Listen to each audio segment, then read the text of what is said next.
When the world trembles and the ground beneath your feet gives way, what do you hold on to? When friends fade, dreams shatter, and every plan unravels, where do you turn? There comes a time in every life when chaos knocks at your door, not to destroy you, but to reveal what cannot be destroyed. And that is you. The Stoics taught you cannot control the storm, but you can control the sail. The sea of life is wild and unpredictable, waves of pain, loss, betrayal, failure. But within you lies the captain, calm and steady, steering through thunder. They called this inner mastery the fortress of the mind. Because when all else collapses, only one thing remains truly yours, your response. Epictetus was born a slave, yet he said, "You may chain my body, but never my mind." What power he carried, not from wealth or title, but from the freedom within. He knew what many forget, that true strength is not about bending the world to your will, but bending your will to the nature of the world. For nature changes endlessly.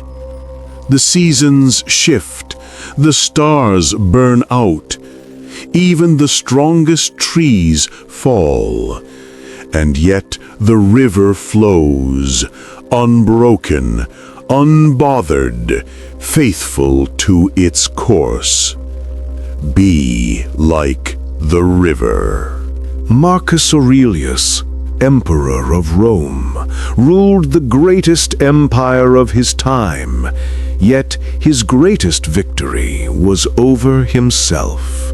Each morning he wrote to remind himself, "Today I shall meet the arrogant, the ungrateful, the deceitful, and yet none of them can harm me." He faced war, betrayal, plague, yet his calm was like a temple. He understood. The world will test you, people will disappoint you, fate will break your plans. But the Stoic does not curse the storm. He learns to dance in the rain. For pain is not the enemy. It is the sculptor of the soul. Suffering shapes you, tempers you, reveals the strength you never knew you had. Every obstacle is an invitation, not to retreat, but to rise. Remember, the fire that burns you can also forge you. The Stoics did not seek a painless life, but a powerful one ruled by reason, not reaction. For what is reason, if not the torch that lights the path through darkness? Guard your mind, for it is the only kingdom you truly rule. When you master yourself, no one can enslave you again. You cannot choose every event in your life, but you can choose how to see it. You can curse the rain, or you can let it wash you clean. Pain will visit you. It always does. But suffering is when you fight what is.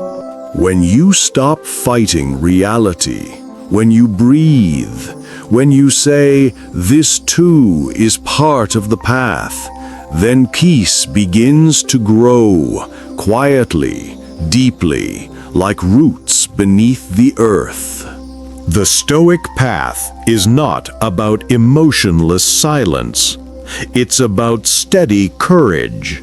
To feel deeply, yet not drown in your feelings. To care, yet not cling.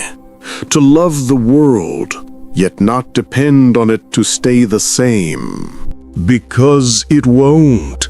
Everything you see, your body, your friends, your victories, they are like sand held in an open hand. Try to grip them tightly, and they slip away. But hold them lightly, and you enjoy them while they last.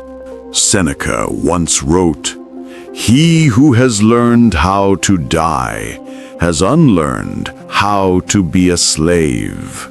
He didn't mean death as in darkness. He meant letting go of the fear that chains you. The fear of loss, the fear of change, the fear of being hurt again. When you release that fear, life opens its hands, and suddenly you are free. Not because the world changed, but because you did. So when life falls apart, remember, you are not the storm. You are the sky that holds it. The noise will pass. The pain will fade. But your character, your virtue, is eternal. You were born from the same fire that burns in the stars. You belong to the universe, and it moves through you. So when things break, don't ask, "Why me?" Ask, "What is this trying to teach me?" Walk the Stoic path, not to escape pain, but to rise above it. To see that every wound can be wisdom, every loss can be light, and every ending can be a beginning in disguise. Because life is not about controlling everything, it's about controlling yourself, and trusting that the universe knows what it's doing. When everything collapses, only one fortress remains, the mind you've trained. Guard it well, for within it lies the peace that nothing can destroy.